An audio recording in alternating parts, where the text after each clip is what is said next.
జై తెలంగాణ, జై భారత్. ఇవాళ మన మహిళలందరికీ అత్యంత ముఖ్యమైన రోజు.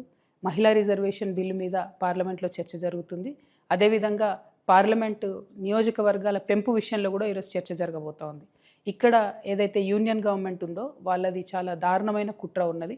మహిళలకు సంబంధించి 33% రిజర్వేషన్ ఆల్రెడీ పెంచినప్పటికీ దాన్ని ఇప్పుడు పార్లమెంటు నియోజకవర్గాల పెంపు డీలిమిటేషన్తో లింక్ చేయడం జరుగుతూ ఉంది. వాస్తవానికి రెండు కూడా సపరేట్ అంశాలు.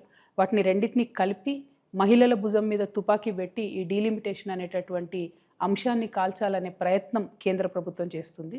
అయితే కేంద్రం ఇప్పుడు ఏం చెప్తుందంటే అన్ని రాష్ట్రాల్లో కూడా 50% బ్లాంకెట్గా పెంచుతాము, దానివల్ల మీకు నష్టం జరగదని చెప్తుంది. చూడ్డానికి ఉపరితలం మీద మాత్రం కరెక్ట్ అనిపిస్తుంది ఆర్గ్యుమెంటు. కానీ రేపు పొద్దున తెలంగాణలో పెరిగిన సీట్లతోని ఏ బీహార్లోనో ఉత్తరప్రదేశ్లోనో రాజస్థాన్లో పెరిగిన సీట్లతో కంపేర్ చేసుకున్నప్పుడు మన పాత్ర అనేటటువంటిది రాజకీయంగా చాలా తగ్గుతుంది పార్లమెంట్లో. సో మేము యూనియన్ గవర్నమెంట్ని తెలంగాణ జాగృతి నుండి డిమాండ్ చేసేది ఒకటే. ఇప్పుడు 3.13% ఉంది మా తెలంగాణ రిప్రజెంటేషన్ పార్లమెంట్లో. మీరు ఏ రకమైనటువంటి మెథడాలజీ తీసుకొచ్చి కొత్త డీలిమిటేషన్ చేసినా కూడా ఆ 3.13% రిప్రజెంటేషన్ తెలంగాణ తగ్గకుండా ఉంటేనే మాకు ఆమోదయోగ్యం అవుతుంది. లేదంటే మాత్రం తెలంగాణ ప్రజలు రోడ్ల మీదకి వచ్చి మరో తెలంగాణ ఉద్యమం చేయాల్సి వస్తుంది.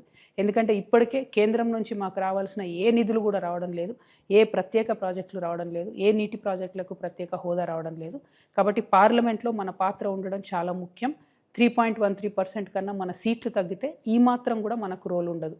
ఇంకొక విషయం, కేంద్ర ప్రభుత్వం దుర్మార్గంగా మహిళా బిల్లును డీలిమిటేషన్కి లింక్ చేస్తుంది. కానీ మహిళా బిల్లు డీలిమిటేషన్ కాదు, మహిళా బిల్లు బీసీ బిల్లును లింక్ చేయాలి. మహిళా కోటాలో బీసీ ఆడబిడ్డలకు కోటా ఉండే విధంగా కేంద్ర ప్రభుత్వం ప్రయత్నం చేయాలని చెప్పి నేను డిమాండ్ చేస్తూ ఉన్నాను. Thank you. జై తెలంగాణ, జై భారత్.